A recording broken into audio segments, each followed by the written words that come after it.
欢迎回到宝格丽对谈。那今天晚上我们还请到了一位，无论是在工作当中，还是说在生活当中，都持续给大家带来惊喜的朋友。我相信很多朋友已经猜到他是谁了，对，他就是宝格丽的品牌大使张凌赫。来，欢迎凌赫。Hello，大家好，我是张凌赫，很高兴今晚能够在宝格丽的直播间和大家见面。来，第一个问题还是想，很多朋友可能想问的就是，凌赫最近都在忙些什么？最近刚刚有新剧上了，然后也播完了嘛。前段时间也一直在忙新剧的宣传。最近也是准备收心，迎接下一份工作了。我说实话，因为我相信你现在无论在工作或者说在生活当中都是非常紧凑的。是。但是见过凌赫很多次，之前也见过，我觉得你反而状态比之前来讲更好了，更松弛了一些。所以我很好奇，怎么做到的？其实这2年除了工作之余，也在进行自己的爱好的一些探索，所以说相比之前会更好的平衡好我自己的工作状态和自己的个人生活。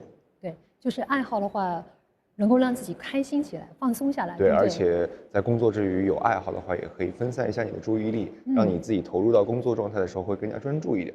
我觉得这点真的是非常好。那说到爱好呢？我会看到很多的照片啊，就是你其实经常会拿那个相机，是到处在拍照，是不是？跟大家说一下为什么这么喜欢拍照？拍照也是我最近一个新的爱好，一方面是比较喜欢研究摄影设备，另外一方面的话，其实拍照我也是最近才开始研究的嘛。我觉得用照片来定格一些美好的画面，也是平时生活中不可多得的一些瞬间。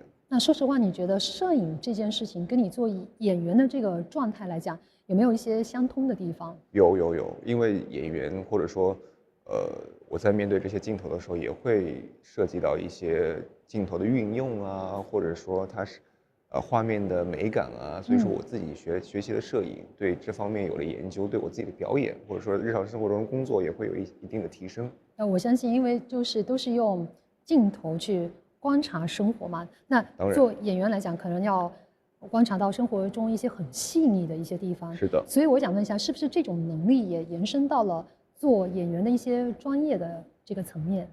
当然，用镜头记录下美好的画面，其实也是观察生活的一种。而且有了这种习惯，养成这种好的状态之后，我才会敢于去突破。去实现一些新的挑战，或者是新的一些尝试，对不对？好，说到一些新的尝试啊，其实因为我一直在关注你嘛，我觉得这2年你自己在角色上面就一直在做一些新的尝试。是的，而且呢，也是作品被越来越多的朋友们喜欢和认可。那在作品当中呢，去寻求一种突破，是不是你自己的一种动力？当然，对于演员来说，遇到新的角色，遇到不同类型的角色，其实是非常幸运的。这是一种突破。另外一种突破，我觉得是在作品内的突破，就是说，如果有一些角色可能是你之前遇到过的，但是你也可以在相同的工作当中突破以往的自己，就是相比之前的自己，你可以尝试更多新的东西。在相同的角色里面，你也可以寻求一些不同的尝试。那说实话，我真的觉得你对自己的要求是很高的，就是哪怕有一些你觉得类型上有一些雷同，但是你可以演出不一样的风格来。对啊，因为我现在去回看之前自己的作品，也会觉得在某些方面可以做得更好。那现在如果我再次遇到这样的角色，我也会尝试去突破以往的自己吧。但说实话呢，我觉得现在的机会应该相对于过去来讲是越来越多了。当然。那在选择一些角色的时候，会不会有一些不一样的标准？还是不变的，就是下一个角色能不能让自己，有更宽的领域，能不能把自己本人撑开一些，是我选择角色比较重要的一点。就是你看这个角色，第一件事情是不是能够打动你？第二就是能不能让自己再往前走一步，这个是你现在非常非常看重的，对吧？是的，是的，就我刚刚说的撑开嘛，就不仅仅是说角色类型上面的不一样，可能在角色本身以内，我也可以去尝试改变一下我以前的习惯，能不能让观众可以看到不一样的我？对。那有没有哪一类型的角色确实是以前不太敢去碰的，但是现在对于你来说，哎，我可以试一下，我可以挑战一下，有没有？不太敢去碰的？没有。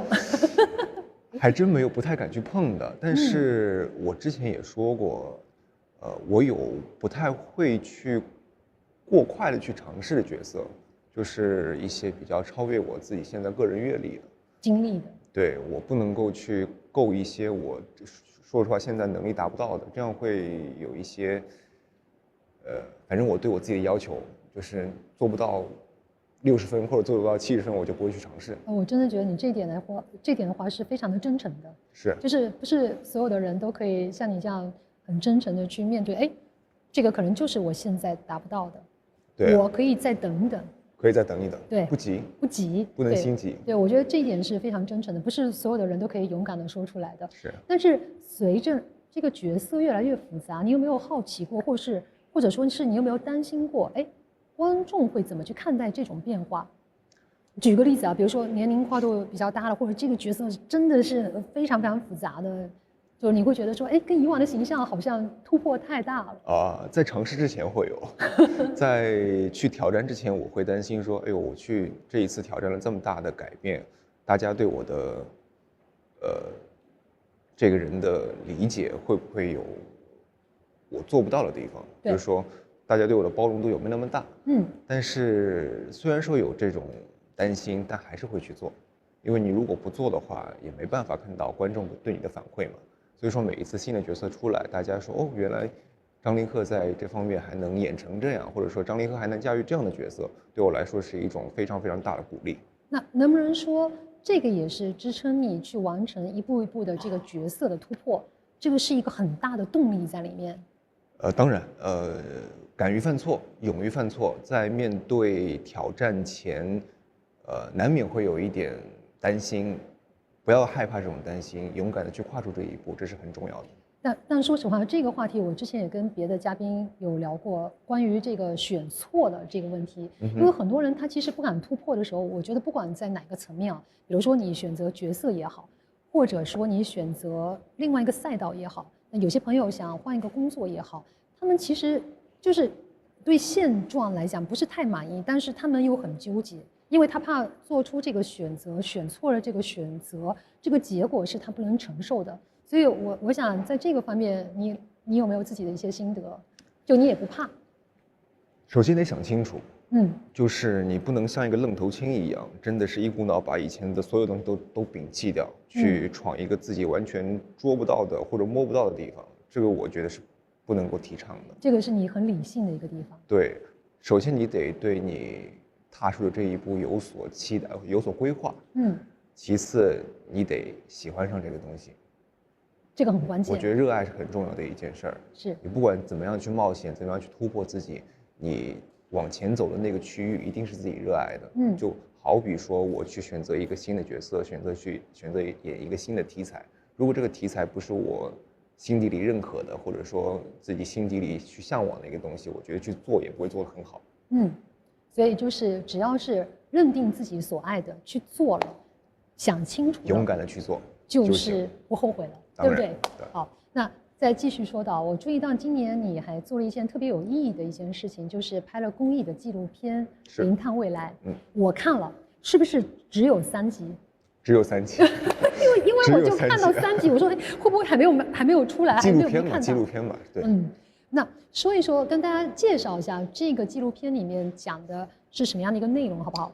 主要讲的还是探访我们国家新能源发展和生态保护的一些成果。然后我去了很多的地方，也跟着当地的一些工程师啊，或者说当地的工作人员去，看了一下他们的工作环境。其实对我来说是一次非常非常大的成长。对，我有看到一集，因为你说你是在无锡的太湖。对，从小在那儿长大，是，所以那个太湖当时就是环境比较恶劣，然后那个工程师他们想了很多的方法去解决，你就全程是在观察，而且我发现你很棒的一点，可能是接触到你自己以前学到的这个专业。其实你在这个纪录片拍摄过程当中的时候，很多工程师跟你说的话，其实你是理解的，而且你问出来的问题也是非常专业的。是我以前的学习过程当中，对这方面的知识有所涉猎吧。但当然这是一方面，另外一方面是我其实确实对这一个领域还是喜欢的。还是喜欢的。对，所以说在做这个纪录片，在做这份工作的时候，我是非常有动力去做，就跟着他们一起去工作，然后也非常有动力去突破以前的自己，去探索一些我未知的领域。就聊到现在呢，我会发现林鹤身上有2个特别有意思的突破时刻啊。那第一个，大家可能都知道，林鹤学理工的，对不对？理工男。那后来呢，完全选择了一个不同的方向，去当了演员。是。那第2个突破呢，是当了演员之后呢，又有机会回到这样的一个领域，又拍了这么一部这么有意义的纪录片。就说的这个纪录片里面，它的内容是跟你以前学的专业其实是有些挂钩，有挂钩的，有相关的。所以这2次的选择其实都不是说推着你往前走，而是你自己主动跨出去的，是一个主动的一个选择。对，所以我特别好奇的是，你做这些选择的时候，驱动你的那个核心的原因是什么？2个方面。比如说先说第一个吧，我从以前的专业到演员，对，这个跨度太大了。对，这一步驱动我的动力是好奇心。因为说实话，以前在学习的过程当中，并不知道演员是一个怎样的职业。对，所以说我非常想去探索一些我未知的东西。所以就跨出了那一步。这一步是好奇心驱动我的。对。第2次，我从演员的身份再次回到我以前的专业，去探索一些我以前可能没有学到底的东西。这一步是热爱。对，因为我喜欢这个专业，我对这方面的专业知识有探索的欲望，我非常想去了解更多的东西，所以说我就跨出去了。所以你觉得这个之间是不冲突的？当然不冲突，因为都是自己爱的一些事物和事情。是的，是的。那在迈出那一步之前的时候，你自己觉得心里是有底的，还是说其实也有怀疑，也有不确定的时候？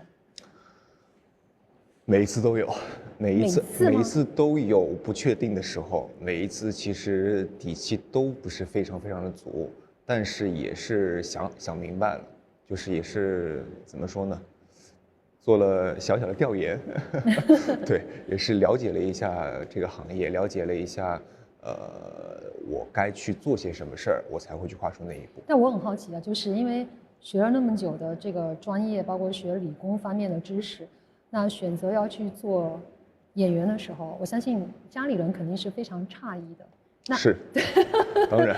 所以我也很好奇，当时你听到一些比如说质疑的声音啊，或者是说家里人对你的不理解啊等等，你是怎么去克服的，或者说你是怎么去说服他们的？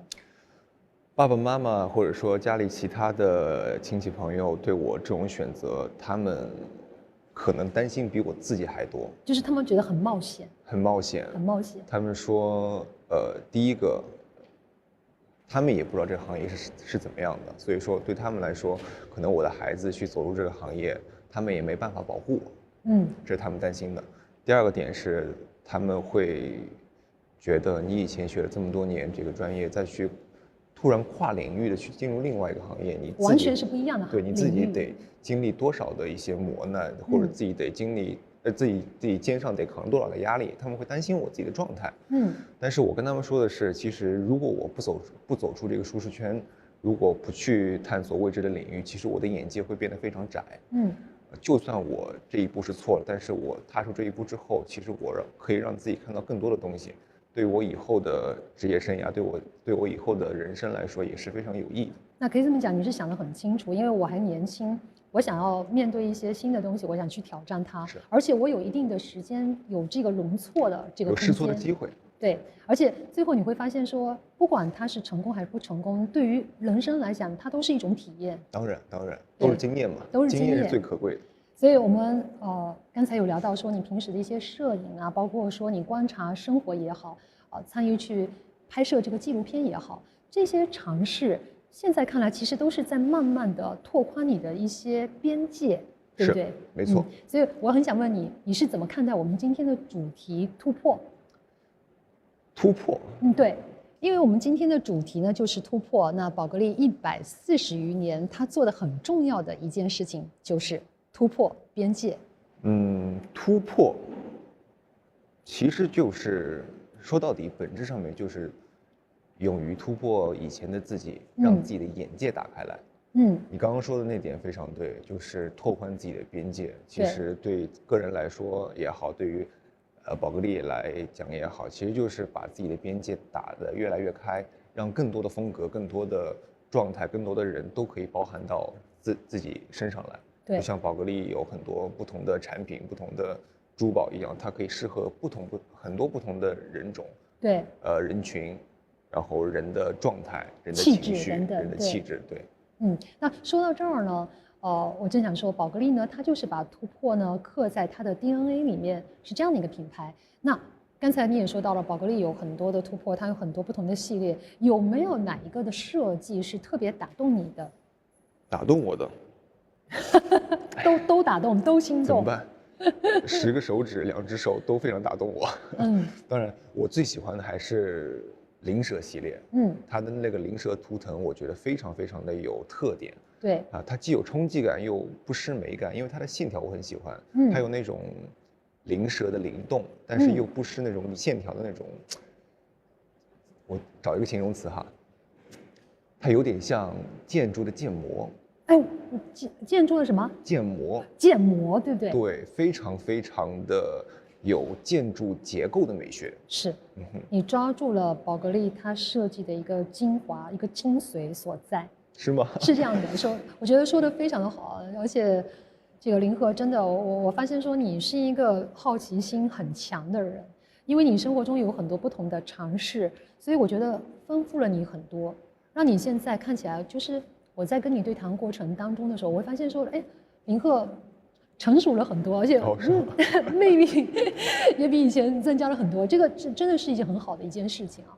那我们再说到这个，刚才说到宝格丽在突破方面，它的设计方面给你很多的一些感触，包括说你自己喜欢的一些风格，穿搭，我们也注意到了，你有很多出圈的一些风格和照片，所以在风格上面，就是在其他方面，你是不是也在尝试一些新的东西？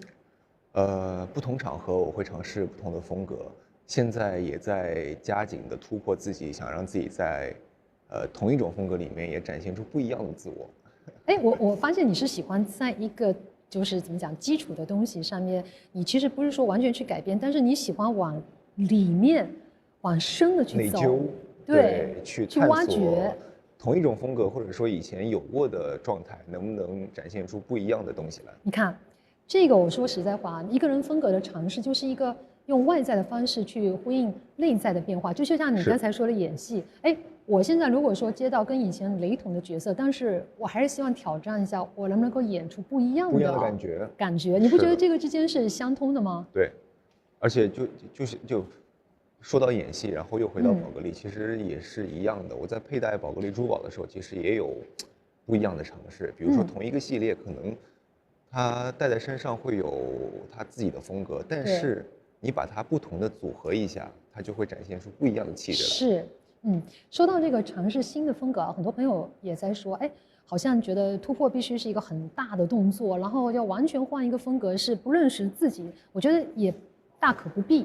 其实很小的一个细节，比如说你之前没有戴过的一枚戒指，对吧？你或者没有尝过的任何一种搭配的一种方式都可以。那说到这个珠宝和穿衣的搭配啊，这个我相信直播间的朋友可能也很好奇，就是你自己搭配的过程当中是完全根据当天的心情去定的，就是我今天想怎么穿我就怎么穿，还是说你有自己的一套搭配的逻辑？比如说什么样的穿衣风格，我就要搭什么样的珠宝，这个之间是有框架的，是有一个怎么讲固定的一个呈现的形式的。你说有框架吧，它其实有框架，但是这个框架具体是什么，我也说不上来。就比如说我平时穿衣服，我穿卫衣的时候，对，你穿一个单调的卫衣会显得比较无趣。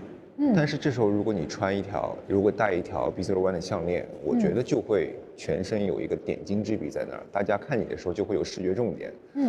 但是呢，如果你今天不穿卫衣了，你今天换件衬衫，我就可以在 B01 项链的基础上面再搭配一个灵蛇的项链。这种细节上面的小小的改变，它不会让旁人觉得突兀，但是又会觉得哦，今天风格有变化哦，不一样哦，我知道看你看哪儿喽。所以基本上你是一个比较喜欢跟着自然的状态去走的人，对不对？我还是我，大家还是能看出是张凌赫，但是呢，你身上的一些细节的变化会让人觉得哦，你今天跟昨天的你不太一样，这就会吸引别人的目光。对，说到今天，我们再回扣我们的主题啊，因为在对谈部分呢，基本上我们快要结束了，我们回扣到这个突破这个主题。那我觉得凌赫，我觉得你的突破真的就是一种怎么讲，去丰富自己，不给自己设限，对不对？对。然后可以有不断的创新，但是又是在拓展自己的这样的一个感觉，是不是？没错，就不用强求自己说去完全换一种风格。但是你在自己原先的风格上面做一点点小小的改变，这也叫突破。这个真的是一个非常好的方法，我们也很感谢凌赫的分享。我觉得凌赫今天说出了宝格丽饱含时代的一个精神，就是真正的突破呢，是让自己变得更加的丰富一些，更多面，在传承当中呢，不断的去创新，不断的去拓展自我的一个边界。而且，当然凌赫也是希望每一位朋友都能够找到属于自己的一种表达的方式。那接下来的环节呢，我们其实准备了一些宝格丽不同系列的珠宝，会继续呢和张凌赫来探讨关于风格的更多可能性。所以千万不要走开，一会儿见喽！一会儿见。